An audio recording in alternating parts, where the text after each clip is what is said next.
ఏదైనా ఒక పని మొదలుపెట్టేది మనుషుడే, కానీ అతడు దేవుని యందు విశ్వాసం ఉంచిన వాడై దేవునికి ప్రార్థించినట్లయితే ఆ పనిలోనికి దేవుడు ప్రవేశిస్తాడు. ప్రార్థన చేసేటప్పుడు కూడా మొదలుపెట్టేది మనమే.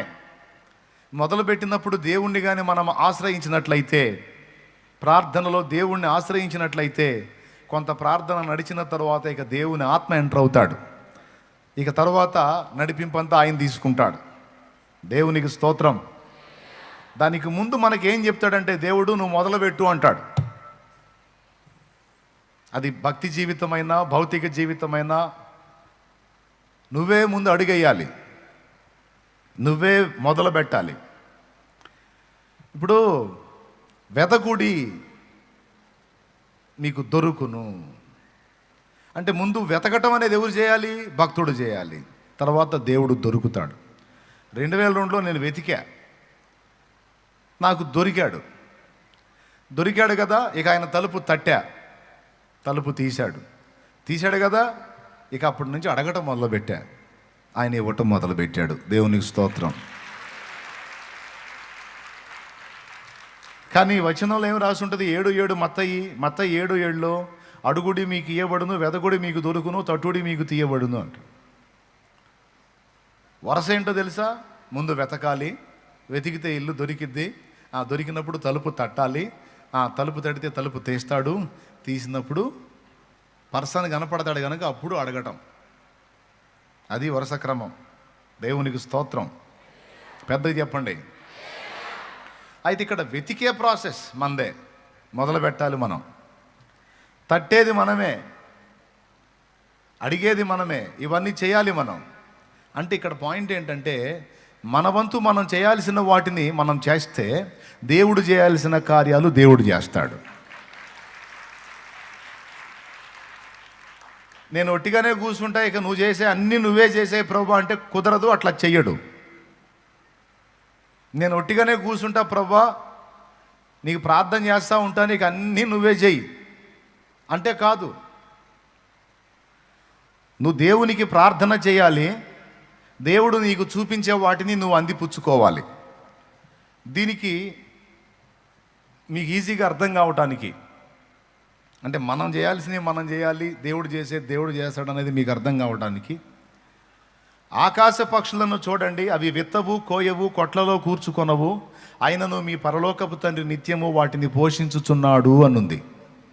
ఉందా? ఇప్పుడు చెప్పండి, పక్షులను ఎవరు పోషిస్తున్నారు? అవి విత్తవు, కోయవు, కొట్లలో కూర్చుకొనవు. అవునా? ప్రయాసపడకుండానే మీ పరలోక తండ్రి వాటిని పోషిస్తున్నాడు అన్నవాళ్ళు ఎంతమంది? చేతులు ఎత్తండి. ఎవరు చెప్పారు? నువ్వేగా చెప్పింది. ఏం చెప్పాను? ఆకాశ పక్షులను చూడండి, అవి విత్తవు, కోయవు, కొట్లలో కూర్చుకొనవు, అయినను మీ పరలోకపు తండ్రి నిత్యము వాటిని పోషించుచున్నాడంటే గూట్లో కూసుంటేనా, లేకపోతే నా తిండి ఎక్కడ దాచిపెట్టాడో నా తండ్రిని వెతికితేనా? మరి ఆ ముక్క మర్చిపోయారేమి? అర్థమైందా? అది పాయింట్. దేవుడు కూర్చోబెట్టి గూట్లో ఆహారం ఇవ్వట్లా. అవి విత్తవు, కోయవు, దాచిపెట్టుకోవడానికి వాటికి గరిసెలు లేవు, గాదెలు లేవు స్టాక్ చేసుకోవటానికి. కానీ ఒక పని చేస్తాయి, ప్రతిరోజు పొద్దున్నే లేచి కిలకిలా రావాలతో దేవుణ్ణి స్తుతిస్తాయి.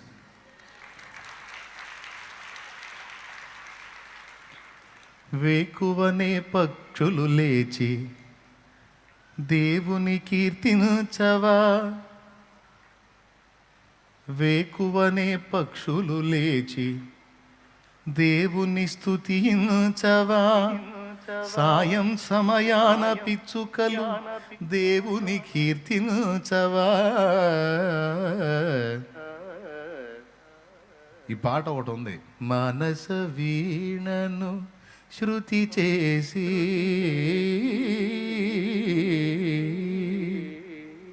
ఆ పాటలో ఉంటుంది ఇది, ఈ చరణం. పొద్దున్నే లేచి పక్షులు కిలకిలకిల రావాలతో దేవుణ్ణి స్తుతించుకుంటాయంట. సాయంత్రం కడుపారా తిని అక్కడక్కడ తిరిగి కడుపారా తిని గూటికి చేరి నీ దయ తండ్రి ఈరోజు గడిపేశావు నీకు స్తోత్రం అని గూట్లో చేరతాయట.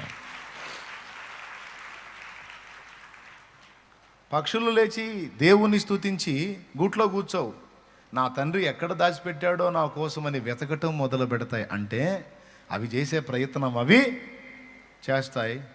అవి వెతుకుటం మొదలుపెట్టినప్పుడు దేవుడు వాటికి అంత ఆహారము, వాటి పిల్లలకి అంత ఆహారం దొరికేటట్టు చేస్తాడు. ఇది చాలా కీలకం. మానవుడా, నువ్వు చేసే ప్రయత్నాలు, నువ్వు పడే ప్రయాస, నీ వంతు కష్టం నువ్వు చేయాలి. అయితే అచ్చంగా దేవుణ్ణి పక్కన పెట్టి చేస్తే కాదు, నువ్వు చేసే కష్టం నువ్వు చేస్తూ మళ్ళీ దేవుని వైపు చూడాలి. పొలం నాటావు, కష్టపడి వ్యవసాయం చేయడానికి వెళ్తున్నావు పొలంలోకి. ఒక పక్క వ్యవసాయానికి పోయినప్పుడు పొద్దున్నే ఆ పనిలో వంగేటప్పుడు ముందు మోకాళ్ళు వేయాలి. అక్కడ తండ్రి ఇది పండితేనే నా కడుపు నిండేది, నా ఇల్లు బాగుపడేది, ఇది పండకపోతే నా బ్రతుకు కష్టం తండ్రి, నా ఎందుకు కనికరపడని రోజు నువ్వు ఆ పొలంలో పనిచేసే ప్రతిసారి కూడా దేవుని పాదాలను ఆశ్రయించి ప్రార్థన చేయాలి. ఆ తర్వాత నువ్వు చేయాల్సిన కష్టం, నువ్వు పడాల్సిన ప్రయాస, పక్షులు కానీ వెతుక్కొని తిరిగి కష్టపడి ఎండా వాన అనకుండా మేత కోసం, దేవుడు దాచిన ఆహారం కోసం కష్టపడి వెతికినట్టు నీ వంతు కష్టం నువ్వు చేయాలి. తర్వాత నా తండ్రి నీకు ఎక్కడ దాచిపెట్టాడో అక్కడ నీకు అది అందేటట్టు చేస్తాడు ఆయన. చదివేవాడు కష్టపడి చదవాలి. నేనేం పట్టించుకోను, పుస్తకాలు చదవను, అడుగు పోతాను, ప్రార్థన చేస్తాను, రాస్తాను, ఫస్ట్ క్లాస్తో వస్తానంటే తమరి తలకాయ కూడా రావు. కష్టపడాలి, ఇష్టపడాలి, చదవాలి. నీ వంతు ప్రయాస నువ్వు పడి దేవునికి ప్రార్థన చేయాలి. అయ్యా నా వంతు కష్టం నేను చేశాను, నీ సహాయం నువ్వు చెయ్యి, నాకు జయమి అని నువ్వు చేయాలి. అంతేగాని కొంతమంది పెన్నులు తెస్తారు, సరిగా చదవరు, ఎగ్జామ్స్ దగ్గరికి రాగానే పెన్నులు తెస్తారు. నేను ఇక తూత్రి భాత్రి జాత్రి అంటే ఆ పెన్ను అదంతా అదే రాసుకొని ఫస్ట్ క్లాస్ వస్తారన్నమాట. ఏం తెలివి, ఏం తెలివి. పిల్లలు, చదువుకునే బిడ్డలారా, కష్టపడి చదవాలి, ప్రయాసపడాలి, ఇష్టపడి చదవాలి. కొంచెం ఇబ్బంది అయినా సరే ప్రయాసపడి స్టడీ చేయాలి. ఎందుకంటే నీ భవిష్యత్తుకు సంబంధించింది అది. నువ్వు సేవ చేయాలన్నా చదువు అవసరం, భూమి మీద జీవితాన్ని జీవించాలన్నా కూడా చదువు అవసరం. క్రైస్తవులు అంటే చదవని వాళ్ళు సోదరులాగా ఉండకూడదు. క్రైస్తవులు అంటే వాళ్ళు అన్నింటిలో ముందు ఉంటారా, ఫస్ట్ క్లాస్లో ఉంటారు అన్నట్టు ఉండాలి సాక్ష్యం. తిక్కలోళ్ళు రా సోదరులు, వాళ్ళు ఎప్పుడు అల్లెలు అంటుంటారు, వాళ్ళు చదవరు సావరు అన్న దరిద్రం పేరు ఉండకూడదు. ఆల్రెడీ మీకు వినటం అనేది చిన్నప్పటి నుంచి అలవాటే. క్రైస్తవ పిల్లలకి, దేవుని పిల్లలకి వినటం అనేది, చర్చిలో కూర్చొని దేవుని వాక్యాలు వింటారు, సండే స్కూల్లో పాఠాలు వింటారు. ఈ వినటం అలవాటు కాబట్టి క్లాస్ రూమ్లో కూర్చున్నప్పుడు సార్ చెప్పేటువంటి సబ్జెక్ట్ కూడా ఈజీగా గ్రహించడానికి నీకు సరుకు ఉంటుంది. ఎందుకంటే ఆల్రెడీ నీకు ప్రాక్టీస్ ఉంది కనుక బాగా వినగలవు, ఆలోచించగలవు, వివేచించగలవు, సబ్జెక్ట్ని గ్రహించగలవు. అవసరమైతే పాస్టర్ గారు వాక్యం ముగించిన తర్వాత అన్న ఫలానా సంగతి నాకు అర్థం కాలేదని అడుగుతావు స్వతంత్రంగా. అలాగే నువ్వు సార్ని కలిసి లేదా ఆ టీచరో లేకపోతే ఆ సారో కలుసుకొని వాళ్ళతో ఫ్రీగా విషయాలు పంచుకోగలవు ఒక దేవుని బిడ్డగా. నేను చెప్తున్నాను, చదివినవాడు కష్టపడి వాడు చదవాలి. జాబ్ కోసం ప్రయత్నించేవాడు తన ప్రయత్నం తను చేయాలి. నేనే ప్రయత్నం చేయను అదే వచ్చిందని కూర్చోకూడదు, అది వాక్యం ఒప్పుకోదు. దేవుడు నీకు ఎక్కడ సిద్ధపరిచాడో, ఎంత శ్రేష్టమైనది సిద్ధపరిచాడో దానికోసం నీ వంతు నువ్వు వెతకాలి, ప్రయత్నం చేయాలి. అట్లాగా ఏ ఫీల్డ్కు చెందిన వాడైనా, శరీర సంబంధమైన జీవితానికి సంబంధించి చెబుతున్నా నేను వ్యాపారానికి పోయేవాడిని, వ్యాపారం చేసుకునేవాడిని, నేను ఇక వ్యాపారం చేయదలుచుకోలేదు, దేవుడే నన్ను పోషించాలని కూర్చోవద్దు. దాని పేరు సోమరితనం. సోమరోళ్ళని దేవుడు అసహించుకుంటాడు, అస్సలు ఒప్పుకోడు. సోమరితనానికి భక్తి అనే పేరు పెట్టి నేను కూర్చుంటాను, దేవుడే నన్ను పోషిస్తాడు అంటే వైసా నహీ హోతా హే, కానా నహీ మిల్తా హే. దేవునికి స్తోత్రం. మర్యాదగా వెళ్ళాలి, దేవుడు సిద్ధపరిచింది ఎక్కడుందని వెతకాలి, కష్టపడాలి, సాధించాలి అనే మైండ్ ఉండాలి. ఎంతమందికి అర్థమైంది? దేవునికి స్తోత్రం. ఎవరికి తగ్గ పని వాళ్ళు చేయాలి. నువ్వు చేయాల్సింది నువ్వు చేసి, నువ్వు పడాల్సిన ప్రయాసం నువ్వు పడి దేవుని ముందు కూర్చోవాలి. దేవా, ఇదిగో పొలం వేశాను, నా చేతనైనంత మట్టుకు చేశాను. ఆ తర్వాత పరిస్థితి నాయన నీకు తెలుసు, నా దగ్గర ఉందో లేదో. అందరూ పొలాలకి పురుగు మందులు కొట్టుకుంటున్నారు, నేను మందు కొట్టడానికి కూడా నా దగ్గర డబ్బు లేదు. కానీ నా ప్రభువా, నేను పడ్డ కష్టం నీకు తెలుసు, నేను పడాల్సిన ప్రయాస పడ్డాను.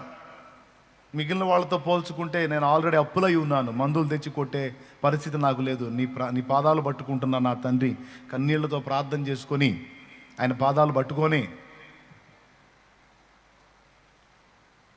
మరి మనకు దొరికిన మందు ఏంది? యేసు రక్తమే. స్తోత్రం. కొట్టడమే యేసు రక్తం, యేసునామంలో. ఇదే నా మందు, ఇక నేను చేయగలిగింది ఏమి లేదు, డబ్బులు లేవు, మరి వేలకు వేలు తీసుకొచ్చి కొట్టడానికి ప్రభువాని. యేసు రక్తం కొట్టిన వాళ్ళ పంటలు బాగానే పండినాయి, సాక్ష్యాలు ఉన్నాయి. కానీ మన వంతు ప్రయత్నం మనం చేసి ఆ పని చేయాలా. ఇంక లేనప్పుడు ఉన్నాయనుకో, దేవుడు పైసలు ఇచ్చున్నాడు అనుకో, కొట్టు. లేదా యేసు రక్తమే జయం, కొట్టు, పండిస్తాడు దేవుడు. నీకు పెట్టానో నీకు పెడతాడు, నీకు అన్యాయం చేయడు. అలాగున ఏదైనా సరే మనుషుడా, నువ్వు చేయాల్సిన ప్రయత్నం నువ్వు చేయాలి, నువ్వు పడాల్సిన కష్టం నువ్వు పడాలి, నువ్వు పడాల్సిన ప్రయాస నువ్వు పడాలి. అదే సమయంలో దేవుని వైపు కూడా చూడాలి. దేవునికి వెళ్ళి చూడు, నువ్వు చేయాల్సిన కష్టం నువ్వు, నా తండ్రి నీకు సాయం చేస్తాడు. తన మహిమలో నీ ప్రతి అవసరత ఆయన తీరుస్తాడు. పాట ఆయన మొదలుపెట్టాడు, దేవుడు ఎంటరై ఆయన ముగించాడు. సేవ కూడా అంతే. నేను సేవకులకు కూడా చెప్తాను, నేను మోకాళ్ళు నీ ప్రార్థన చేస్తా, అసలు ఎవరికి సువార్త ప్రకటించను, ఆత్మల్ని దేవుడే తీసుకొస్తాడు అనేది రైట్ కాదు. నేను పగల వేళ ఏకాంత ప్రార్థనకి వెళ్ళి ఆ చింతతోపులోనో ఆ చెరువు కట్టలోనో కూర్చొని ప్రార్థన చేసేవాడిని. సాయంత్రానికి ఏదో ఒక వీధిలో, ఏదో ఒక బజార్లో, ఎక్కడో చోట కూటం పెట్టేవాడిని. ఆ కూటంలో ఆ పాటో ఆ మాటో ఏదో ఒకటి పట్టుకుంటుంది ఎవరినో ఒకళ్ళని. కొంతమంది అయినా సరే కనెక్ట్ అయ్యేవాళ్ళు. మళ్ళీ ఆదివారం ఆరాధనకు వచ్చేటప్పటికి ఆ వీధి కూటాలలో పట్టబడిన వాళ్ళందరూ కూడా ఆదివారం వచ్చి ఆరాధనలో కూర్చునేవాళ్ళు. అంటే ఇటు పక్క దేవుని పాదాలు పట్టుకొని ప్రార్థన చేస్తూ, మళ్ళీ నేను వెళ్ళి ప్రకటించాల్సింది నేనేం ప్రకటించను, గూట్లో కూర్చుంటా, మోకాళ్ళు వేసి ప్రార్థన చేస్తా, దేవుడే పంపిస్తాడంటే ఎట్టు కుదిరిద్ది? పక్షి కానీ గూట్లో కూర్చున్నట్టు ఉంటుంది. దేవుడు అంటాడు, ఒరే దేబ్రే మొహోడా, గూట్లో కాదురా కూర్చోవాల్సింది, ప్రార్థన చేసావు, పోయి ప్రకటించ అంటాడు. దేవునికి స్తోత్రం కలుగును గాక. హల్లెలూయా. ప్రార్థన ఎంత ప్రాముఖ్యమో నీ వంతు ప్రయాస కూడా అంతే ప్రాముఖ్యం. నీ వంతు ప్రయాస ఎంత ప్రాముఖ్యమో దేవుని వైపు చూచి దేవునికి ప్రార్థించి కొనసాగుట అంతే ప్రాముఖ్యం. రెండు పడవ ముందుకు పోవటానికి ఉపకరించే రెండు తెడ్ల వంటివి. ఏ ఒక్కటి చేసి ఆగినా పడవ గుండ్రంగా తిరిగితే తప్ప ముందుకు పోదు. సింపుల్. ఎప్పుడన్నా పడవ ఎక్కారా మీరు? ఎక్కిద్దామంటే కూడా ఛాన్స్ లేదు. ఎంతమందిని ఎక్కిద్దాం, కష్టం లేదు. నేను ఎక్కా పడవ, ఇట్లా తెడ్లు వేస్తూ ఉంటే ముందుకు పోతూ ఉంటుంది పడవ. వీడియోలో ఉంటాయి లేదు చూడండి. ఒక్క తెడ్డే తిప్పామనుకో ఇట తిరిగిద్ది పడవ. ఒకటే తెడ్డు తిప్పుతా ఉన్నాం అనుకో పడవ గుండ్రంగా తిరిగిద్ది అక్కడే. రెండు తెడ్లు వేసి ఇలా అన్నాం అనుకో పడవ ముందుకెళ్ళిద్ది. దేవునికి స్తోత్రం. మన వంతు ప్రయాస మనం, దేవుడు చేయాల్సిన సహాయం దేవుడు. ఈ రెండు కూడా పడవకి రెండు తెడ్ల వంటివి. ఈ రెండు కదిలితేనే మన బ్రతుకుతోనే ముందుకు వెళ్ళేది. హల్లెలూయా చెప్పండి పెద్దగా.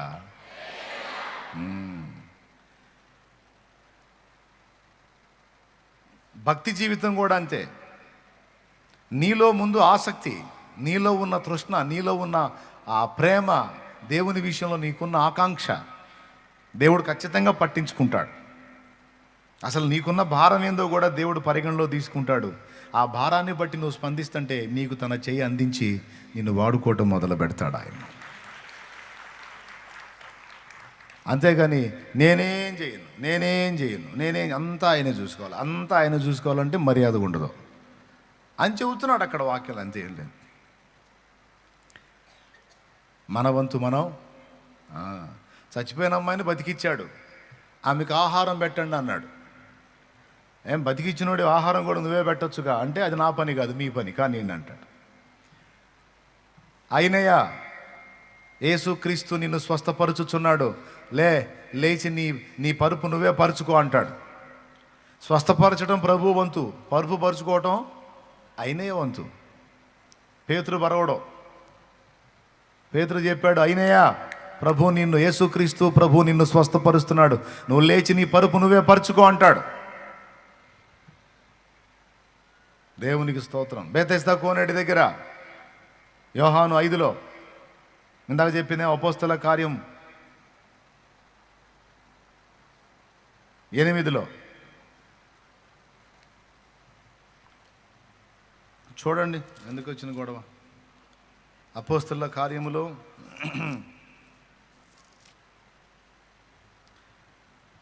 9వ అధ్యాయము 34వ వచనము లేకపోతే 33వ వచనం నుంచి చూడండి.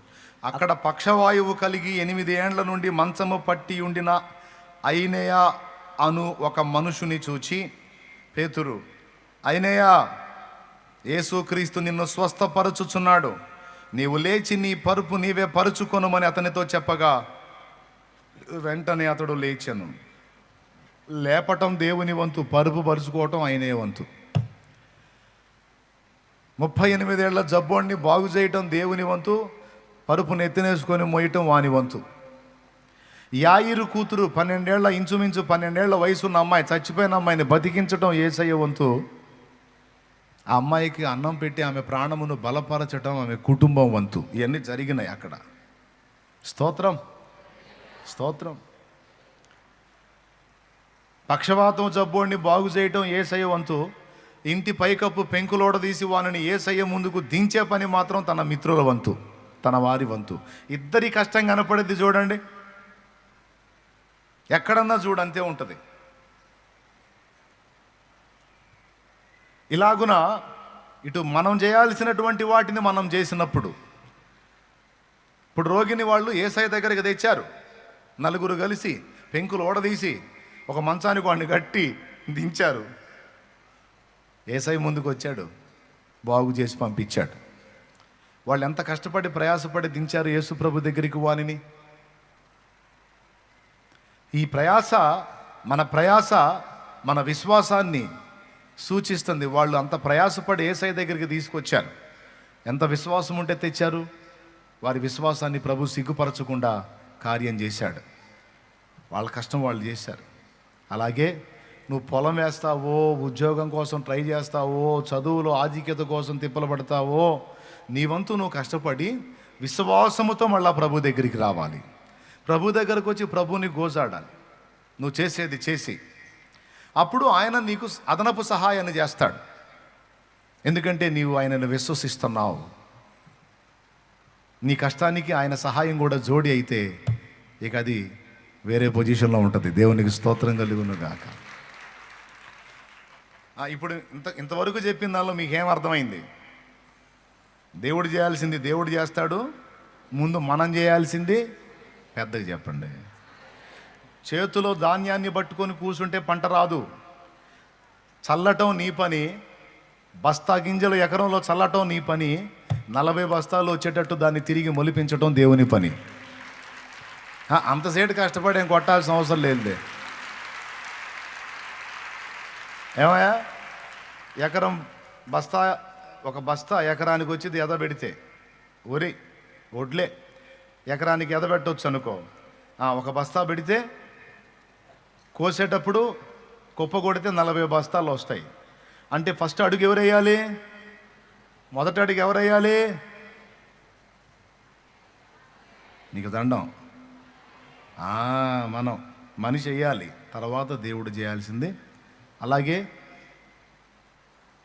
ముందు ఆ ఉన్న కొంచెం పిండిలోనే ఒక చిన్న అప్పం చేసుకొని రావమ్మా, ముందు తీసిరా, తర్వాత తరిగిపోకుండా సమృద్ధిని ఇస్తాడు. ముందు ఆ ఉన్నదాన్ని తీసుకొచ్చి నా ముందు పెట్టి, 5 రొట్టెలు 2 చేపలు ముందు వాడు తీసుకొచ్చి ఇచ్చాడు చిన్నోడు. ఆ తర్వాత అది 5,000 మంది కడుపులు నింపటమే కాదు, 10,000 మంది కడుపులు నింపటమే కాదు, 12 గంపలు కూడా వాడికి మిగిలింది. కూడా అదే వాడు కొన్నదాన్ని తీసుకొచ్చి వాడు ఇయ్యకపోతే, వాడు చేయాల్సింది వాడు చేయకపోతే ఆ సూచక్రియ అక్కడ చూసేవాళ్ళం కాదు. ఆ తర్వాత ఏం చేసేవాడు తర్వాత సంగతి. పేతురు దోణిను లోతునకు నడిపించి కుడి పక్క వలవై ఈ పక్క వలవై అని యేసు చెప్పాడు. అయ్యా, విస్తారమైన చేపలు పట్టించే శక్తి ఉన్నవాడికి నీకు వల ఎత్తేనేనా వేయకపోయినా పట్టిస్తావు అంటే ఎట్టు కుదిరిద్ది? మనం అంటాం అట్లాంటి డైలాగులు, ప్రభు అన్నీ తెలిసినోడు నాయన వల ఎత్తేనా ఏంది వేయకపోయినా ఇయ్యగలవు అంటే నిద్రమోహండా వల ఎరా అంటాడు. స్తోత్రం. ఏమంటాడు? వల ఎరా బాబు. బాగా మీకు మైండ్కి ఎక్కాలని చెప్తున్నాను నేను. దేవుడే చూస్తాడు, దేవుడే చూస్తాడు, దేవుడే చూస్తాడు అని కూర్చున్న దగ్గర కూర్చునే వ్యవహారం అంతా సోమవారం, సోంబేరేవారం. అది కరెక్ట్ కాదు. మనం పడాల్సిన కష్టం మనం పడాలి, మనం చేయాల్సిన త్యాగం మనం చేయాలి. మన చెమట అచ్చంగా మళ్ళీ కొంతమంది ఏం చేస్తారు తెలుసా? ఇదంతా నా కట్టం అంటాడు. అది దరిద్రమే. నీ కట్టంగా దేవుడి కృప అనాలి, దేవుడి దయ.